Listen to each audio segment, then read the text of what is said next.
How the fuck's it going, everyone?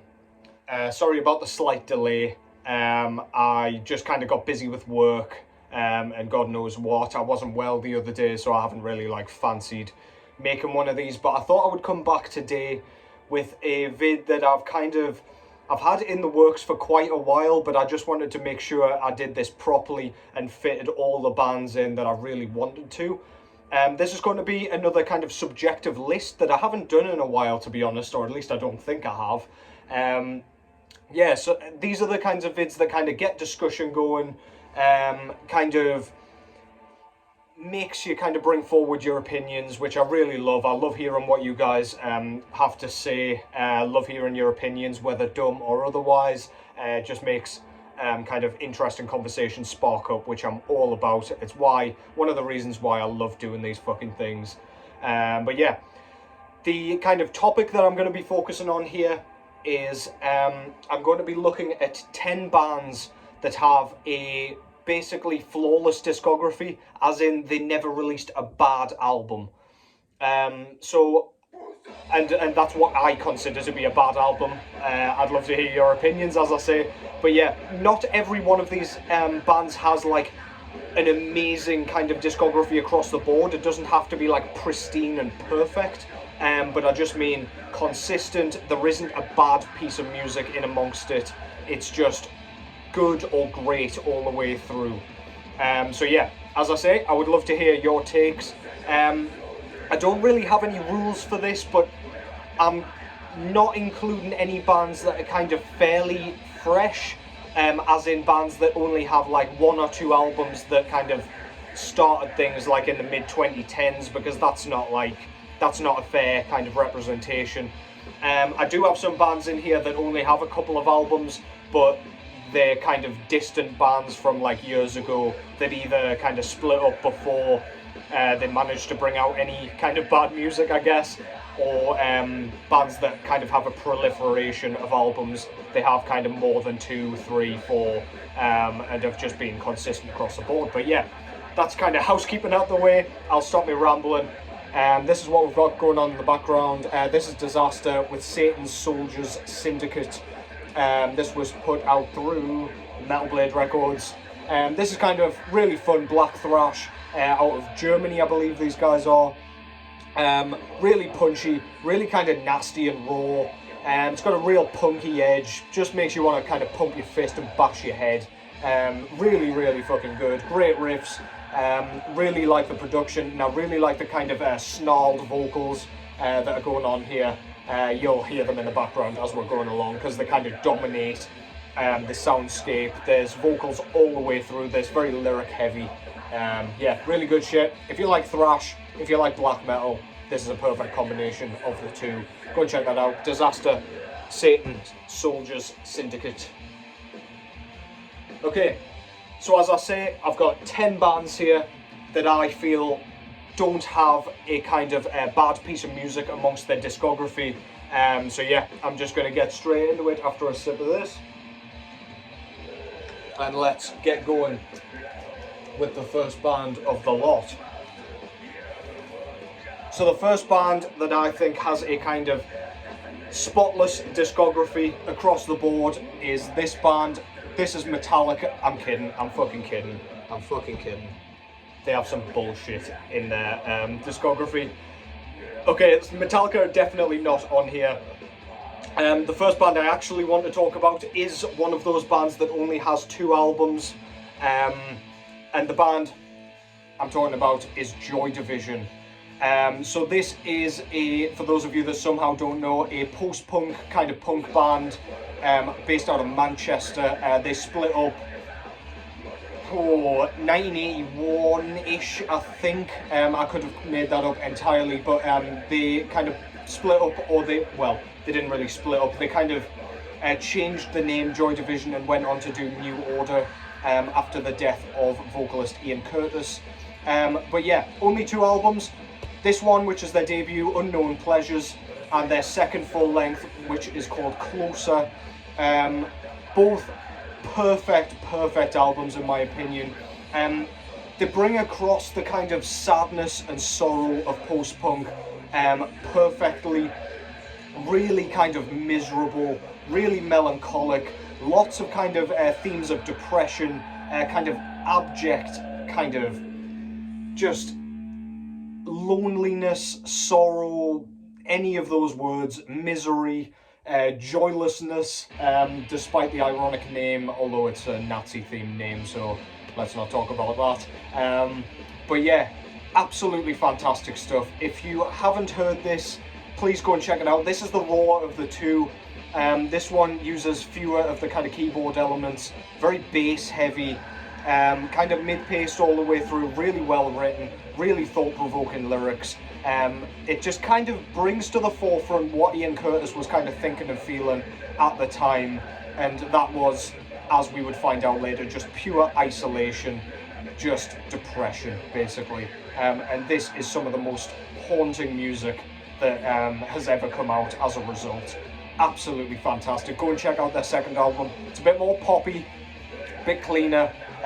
Not quite as good in my opinion. I much prefer the kind of raw sound on Unknown Pleasures. But yeah, absolutely fantastic. Not a bad piece of music in their discography, in my opinion. That's Joy Division.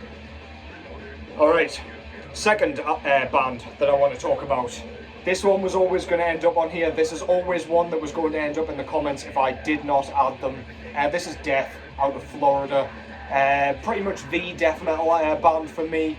Obviously Possessed preceded these guys by, well, not long at all, I don't think. But yeah, Possessed coined the term and arguably was the first death metal band. But this was the first time we heard the kind of more modern kind of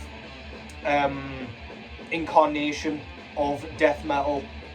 Death thrash in their early work, Scream Bloody Gore being their first, then Leprosy, then Spiritual Healing onwards is kind of where we start to get that kind of prog death metal with like Human, Individual Thought Patterns and all the rest of them, Symbolic. As much as I kind of prefer the first two albums are two of the most spotless death metal records and albums of all time in my opinion. However, there is no bad music throughout the rest of it, and in fact I would argue the music is objectively better and more impressive and more interesting on the later albums. While prog death is by no means like my favourite kind of sound, the instrumentation, the lyricism, the songwriting, the song structuring, the tempo shifts and everything like that on the later albums are absolutely just masterful, basically. Whereas this one and Leprosy, they're both much more stripped back, much more bare bones, but much more enjoyable to listen to my tastes anyway, or for my tastes. But yeah, again, not a single bad piece of music throughout this band's discography, in my opinion, and in most people's opinion, they have a flawless discography, which I wouldn't quite agree with. But yeah, it's untarnished by dog shit, which is always a good thing. That's Death out of Florida. Unsurprising. Go and check it out if you've been living under a rock or in a cave or fuck knows where you've been living. But otherwise, I'm sure you're all aware. Next up, perhaps a slight surprise for a lot of you. This is Led Zeppelin, out of the UK. Surely all of you know Led Zeppelin, they're basically known universally. This is their debut full-length album, self-titled. Led Zeppelin is one of those bands that gets a lot of praise for their first four and Physical Graffiti, I should say. Whereas the rest of their discography is kind of forgotten about or ignored or purposely ignored, I don't really know. But in my opinion, Led Zeppelin never put out a bad album. So, of course, the first four kind of self-titled albums are spotless. You can't really kind of criticise them. Maybe Led Zeppelin 3 is kind of the weakest of those albums because they added like sort of reggae elements and things like that. They added kind of a bit more of a poppy sort of style to it. It wasn't quite as hard rock focused, not quite as bluesy as their other work. But then we've got like Houses of the Holy, we've got Physical Graffiti, but then like In Through the Outdoor and Presence less celebrated for sure, but no bad music on there in my opinion. Lots of kind of keyboards creeping to the kind of later stuff, just because Jimmy Page was less prominent. But regardless, not a bad piece of music. All catchy as hell, all super unique to Led Zeppelin's sound. I understand lots of people don't love Led Zeppelin and just kind of appreciate some of their work, which is fair enough. Very influential, you can't deny it.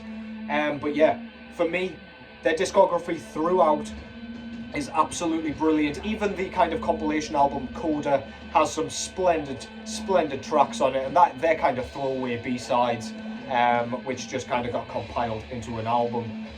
But yeah, perfect in my opinion.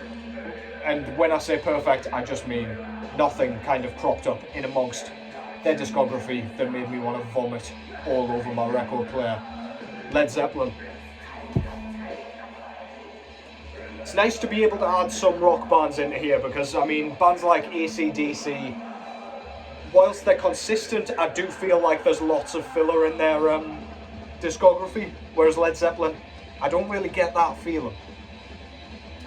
Okay, next up, back to the extreme metal, I'm afraid.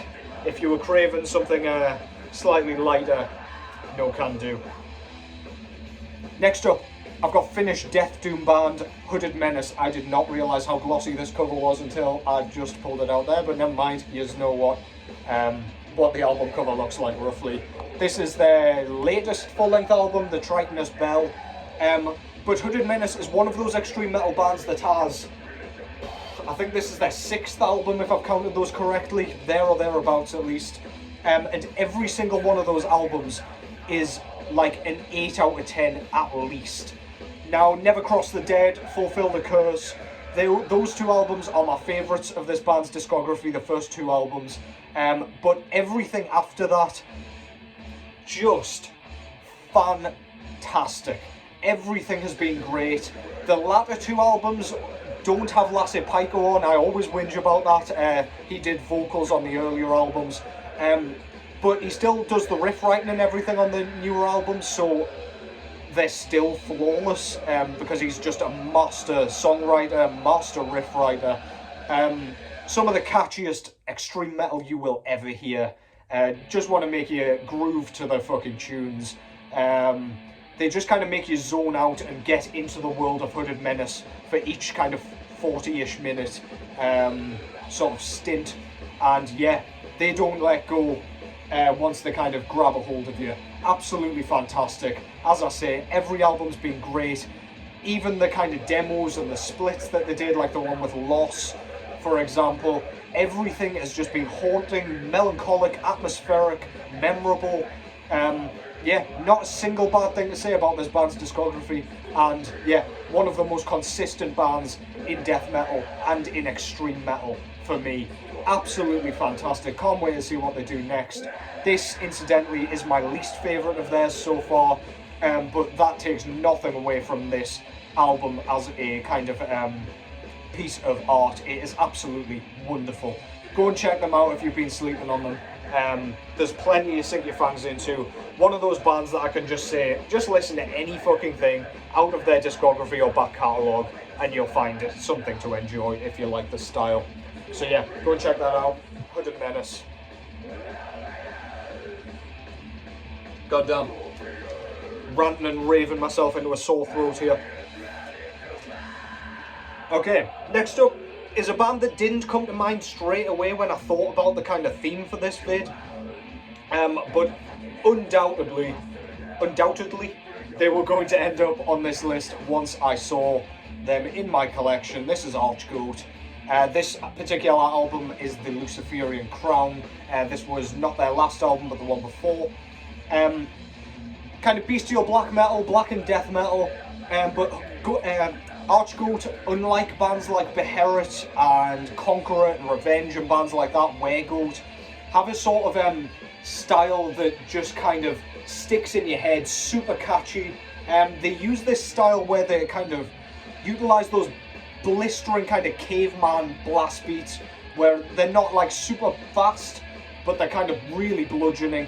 But then they kind of creep into these like super catchy kind of mid-paced guitar riffs that just kind of saw your head clean off your shoulders. They do it in basically every track. You know it's coming, but you just don't know quite how well it's going to be written until you meet it. Tracks like Nuns, Cunts and Darkness off the Apocalyptic Triumphant and things like that, and what's the other one? Jezebel's Black Mass Orgy off this one. They just have some of the most infectious riffs you will hear in this subgenre. They've been going since the late 80s at this point, Archbold, and they show no signs of slowing down. I think their last album came out 2021, which is ridiculous, and it was their best album to date in my opinion. But yeah, super consistent. Every album is a gem. How many albums are we in now? 3. I think we're 5 albums in now. And yeah, as I say, no signs of slowing down. They brought out an EP just last year as well, which was just as good. Quality's still there. And in fact, they seem to be improving. Brilliant, brilliant career so far. One of the godfathers of kind of bestial black metal.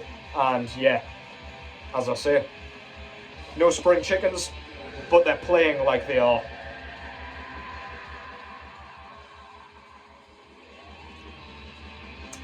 Okay, next up is a band that kind of split up fairly early on. However, they still managed to bring out 4 full-length albums before the death of their vocalist. This is Windier or Windier, not really sure how you pronounce that. This album is on tour. This band plays a kind of folky black metal, but very much on the folk side.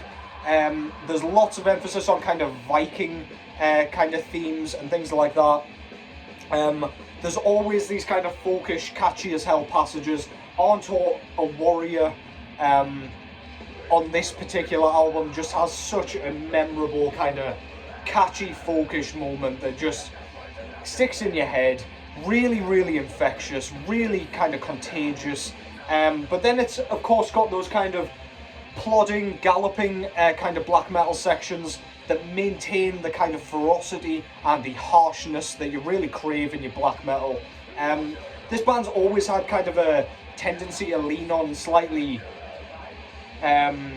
like abstract moments. There's like a techno-y beat on one of the albums, I can't remember which one that is on, but yeah, there's like, they don't mind experimenting with different sounds as long as it sounds kind of authentic and traditional to the kind of Viking theme.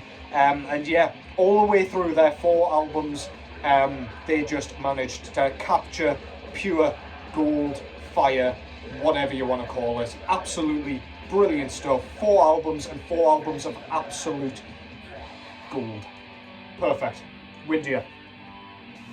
Out of Norway. Okay, I've got 4 bands left. And the first one is back to the UK. First up, you just knew they were going to be in here. They ended up in my kind of 3-album run vid. Bolt Thrower, death metal band out of Birmingham. This band has never done a single bad piece of music. Despite their kind of simplistic and kind of mid-paced style, they never ran into any kind of hurdles or anything like that with kind of creating their sound. They were always dead on point with their songwriting and their kind of performances. Really iconic. Carl Willits on vocals, really kind of gruff and bellowing and unlike anybody to date. As I say, the mid-pace kind of drumming. I've always gotten a kind of like a b-boy kind of feeling from the drums, which is kind of strange of me to say because it's not really anything like it. And kind of hardcore drumming, lots of kind of 16th note snare drums kind of sneak in between the bass drums, and it just kind of sounds really kind of, I don't know, b-boyish apparently, but that's probably kind of inaccurate. It's just the feeling I get. The riffs, they use kind of, throughout the discography, they use like the same intro for like maybe 3 or 4 tracks in their discography, and then they just break it into like a brand new riff, and it's fucking awesome. It's really kind of familiar sounding, and then you're like, oh shit, that's new. Yeah, absolutely great. This was the final album before their drummer unfortunately passed away and Bolt Thrower were no more. This is Those Once Loyal, and this basically wrapped up their career in a lovely, neat bow. Just splendid death metal stuff. Early stuff was kind of like grindcore, death grind sort of style, and then yeah, they just morphed into this absolute death metal monster. Bolt Thrower, you knew it was coming, and if you didn't, what the fuck is the matter with you? Okay, next up, back to the US with this one, I believe, if I've gotten that correct. This is doom metal band Chemists. Now this is a band that I latched onto like from the very, very moment that they brought out their first full-length album, Absolution. While doom metal is not my typical style, Chemists just had something and have something that just draws me in. They've got the kind of really slow, kind of plodding doom sections. They've got the kind of heavy metal elements that make it really catchy, which adds in like solos and things like that. They don't just rely on that fuzzy kind of three-note guitar tone, three-note guitar riffs, sorry. They've just got a lot of complexity to them for this style. And then they've got those harsh vocals which come in every now and then. There's like death metal kind of growls, and you've got the shrills reminiscent of kind of black metal vocals. And then the kind of clean vocals are some of the most heartfelt and unique that I've heard from this genre basically ever, to be honest. The guy's got such a set of pipes on him, it's really, just gives me chills, man. This is a band I love to kind of run to. It just kind of takes my mind off the pain of running. I just kind of get absorbed by the atmosphere created, by the riffs, the songwriting, and those kind of vocal hooks and the vocal performances. I love this band. This is their latest album. This came out in 2021, Deceiver, and this is just Chemists doing what they do best. Peak of their powers. Can't wait to see what's next from these guys. Fantastic shit. Go and check them out. Next up is another band that you shouldn't be surprised to see popping up here. Staying in the US for this one. This is Immolation, out of New York. Death metal band, if you weren't familiar. This is not their last full-length album, but the one before. This is Atonement. This came out in 2017. Immolation, one of the kind of forefathers, frontrunners, whatever you want to call them, of death metal in general. One of the most unique bands in the subgenre. Very kind of stop-start riffing. Very kind of, it's almost proggy, but not in a pretentious way. They just have lots of transitions. They don't stick with one riff for too long, which just kind of goes to show how many great ideas these guys have and had. We're about 13, 12, 11 albums in now, I think, and every single one has been an absolute skull smasher. They show no sign of slowing down. They're still touring all the goddamn time. But yeah, they're taking a little bit more time to crank out full-length albums, but that's absolutely fine by me. A little bit longer to kind of write and record is a perfectly like okay payoff for a great album, as opposed to like a slapdash kind of churned out nonsense one. Yeah, love this shit. Rod Stolan's voice sounds just as sort of ground shaking and tectonic plate moving as it did on Dawn of Possession back in '91. Yeah, my favourite death metal band, and a band that just has nothing but bangers amongst its discography. Every album is great and worth checking out. My least favourite album of theirs is probably Harnessing Ruin, but even that one is an absolute foot stomper. Yeah, I could rant and rave about how great that band is all night long, but I shan't, and I will just lead you into the final band, which is out of Sweden. This is Marduk. I'm not sure how many albums in we are at this point. We're close to the 10 mark, if not well over that at this point. This is their latest, we're probably over 10 actually, thinking about it. This is their latest album, Victoria, although we do have a new album, Memento Mori, coming out in September, just next month. Yeah, blistering black metal. This band's known for just relentlessness. Ever since Panzer Division Marduk, we've been just waiting for more brutality. I saw people trying to coin the term blastcore because of Marduk, and I couldn't be more kind of disapproving of such a ridiculous fucking term. But basically, it's just blast beat orientated, very, very ferocious, lots of dissonance, which runs along perfectly with the blast beats. There's like beauty and melody to the discordance. I absolutely love Mortis's vocals as well. Same guy out as who is responsible for Funeral Mist. He is known as Oriok in that project. But yeah, man, absolutely fantastic stuff. This one's kind of a shorter affair, whereas their earlier ones are kind of more traditional black metal, and traditional black metal kind of run times as well, sort of 39 to 40 odd minutes. That was a nice and specific range for you there. But yeah, one of the best bands in black metal in my opinion. Not a single bad album or bad moment in this band's discography. Super consistent, super prolific. Their studio output has been ridiculous, though they've slowed down in recent years, understandably. Managed to catch these guys live at the beginning of this year as well, and they were absolutely fantastic, minus the bassist's ridiculous stage antics which got him kicked out of the band. But yeah, regardless, Marduk are wonderful, masters of their craft, and kind of underrated. They don't get mentioned amongst the kind of greats of the genre often enough, in my opinion. So yeah, a band that had to be making it into this top 10 list. First of all, sorry to the Metallica fans there, just had to have a sneaky little dig. I'm not actually that sorry, because Lulu exists, and that is a fucking disgrace of an album.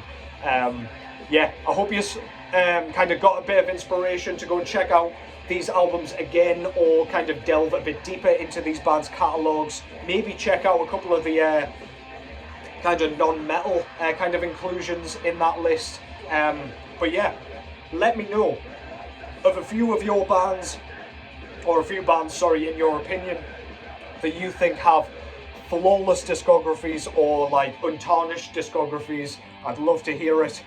There are tons more I could have included, so yeah, by all means, if you think I've forgotten any, bands like Autopsy, for example, could easily be in there, though I know a lot of you guys hate shit fun, which, no comment. Yeah, lots of bands that could have ended up in here, so yeah, throw them at me, tell me which ones I've forgotten, or at least tell me which ones you think I've forgotten. And yeah, that's basically it for this vid. Thank you very much for sticking around, thank you for supporting, as always. I've been kind of still thinking of ideas as I've been kind of slightly silent for the last week or so, so don't worry, I'm still kind of well and truly in the game. I'm not going anywhere anytime soon. Yeah, hope you're having a good week, take care as always, and I will catch you in the next one.